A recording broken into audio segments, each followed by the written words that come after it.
বিশ্বনবী সাল্লাল্লাহু আলাইহি ওয়াসাল্লাম বুখারীর বর্ণনায় বলছেন, ইন্না খিয়ারাকুম আহাসিনুকুম আখলাকা, নিশ্চয় তোমাদের মধ্যে সর্বোত্তম ওই ব্যক্তি যে তার জবানের দিক থেকে, যে তার আচরণের দিক দিয়ে সর্বোত্তম। সুবহানাল্লাহ।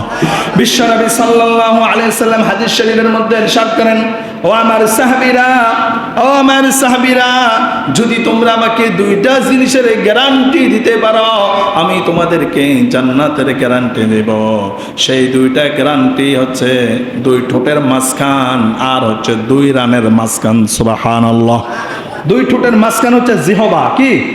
যার জিহবা নাই সে কিন্তু কথা বলতে পারবে না, তার কিন্তু কথা কেউ বুঝবে না, তার কথা স্পষ্ট হবে না।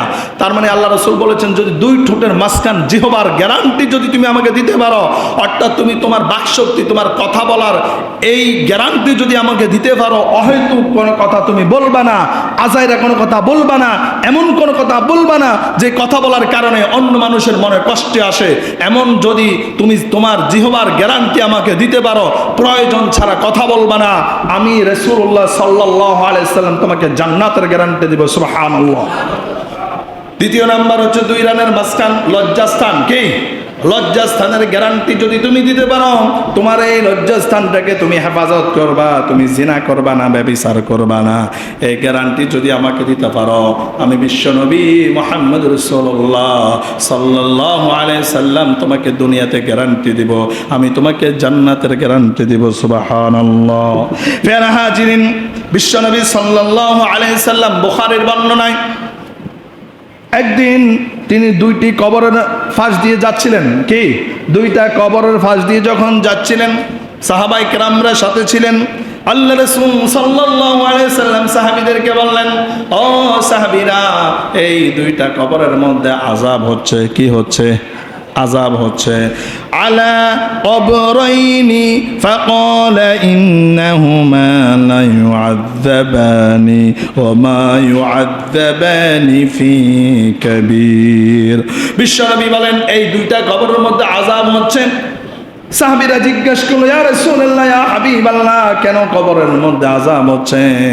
আল্লাহ রাসূল বললেন, তাদের কঠিন কোনো গুনাহের কারণে আযাব হচ্ছে না, এমন কঠিন মারাত্মক কোনো গুনাহের কারণে তাদের আযাব হচ্ছে না।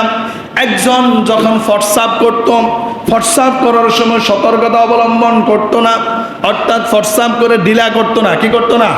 ফটসাপ করে ডিলা করা ওয়াজিব, ডিলা করতে হবে।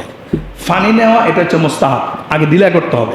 ফানির সাথে ডিলার গুরুত্বটা কি বেশি দেওয়া হয়েছে, ডিলা করতে হবে। তার মানে এই সাহাবী ফরসাব করতে গিয়ে কি করে নাই? সতর্কতা অবলম্বন করে নাই।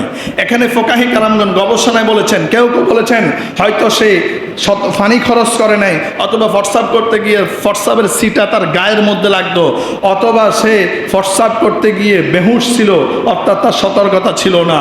আমাদের মধ্যেও এমন অনেক আছে না নাই? কথা বলেন। দাঁড়ায় দাঁড়ায় ফরসাব করে। আপনাদের এখানে যখন ফরসাবের সিরিয়াল তখন দেখা যায় কত স্টাইলে ফরসাব করে। জোরে বলেন নাউজুবিল্লাহ। দাঁড়ায় দাঁড়ায় ফরসাব করে। দাঁড়ায় দাঁড়ায় কি, আরো দাঁড়ানোর ভঙ্গিমা কত সুন্দর। নাউজুবিল্লাহ বলেন না?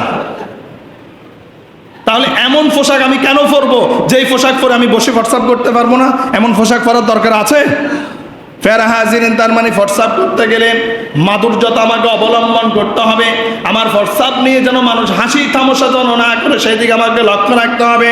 ফরসাব করে ঢিলাগুলো করতে হবে। ফেরা হাজিরিন, আল্লাহ রাসূল বললেন, একজন ফরসাব করতে গিয়ে সতর্কতা অবলম্বন করে না, এই জন্য কবরে আযাব হচ্ছে। দ্বিতীয় জন অন্য মানুষের গীবত করত, যার কারণে এই গীবতের কারণে তার কবরের মধ্যে আযাব হচ্ছে। জোরে বলুন নাউজুবিল্লাহ।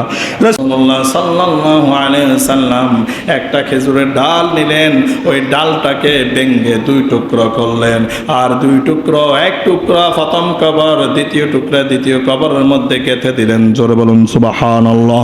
রাসূলুল্লাহ সাল্লাল্লাহু আলাইহি ওয়াসাল্লাম বললেন, এই খেজুরের ডালগুলো যতদিন না শুকাবে, যতদিন কাঁচা থাকবে, যতদিন শুকাবে না, ততদিন এই দুইটা কবরের মধ্যে আযাব একটু কম হবে। কারণ এর দ্বারা বোঝা যাচ্ছে গাছের এই যে কাঁচা পাতাগুলো আছে, যখন গাছের মধ্যে থাকে, কাঁচা থাকে, ওই মুহূর্তে গাছের এই কাঁচা লতা পাতাগুলো আল্লাহর জিকির করে, জোরে বলি সুবহানাল্লাহ। সেই মাসালা থেকে এখন যখন আমাদের কবরে, আমাদের মানুষ যখন মরে যায়, আমরা যখন কবরস্থ করি, আমরা খেজুরের ডাল কি করে দিই? গেঁথে দিই। আর খেজুরের ডাল যদি না পাই, তখন কাঁচা কোনো গাছের ডালকে আমরা গেঁথে দিই। তার মানে হচ্ছে যতদিন এই ডালগুলা পাতাগুলা কাঁচা থাকবে, ততদিন হয়তো বা কবর আযাব কিছুটা কম হবে, জোরে বলি সুবহানাল্লাহ। তার মানে এই হাদিস থেকে আমরা দুইটা মাসালা জানলাম। এক হচ্ছে প্রস্রাব করতে গিয়ে আমরা ঢিলাকুলুক করবো আর সতর্কতা অবলম্বন করব, আর দ্বিতীয়টা হচ্ছে কবরে যে আমরা খেজুরের ডাল গেঁথে দিই, সেই মাসালা। ফের হাজরিন, তার মানে একজন গীবত করতেন, গীবত করার কারণে তার কবরের মধ্যে আযাব হতো। তাহলে আমরা কি গীবত করব নাকি আজকে থেকে গীবত ছেড়ে দিব? কথা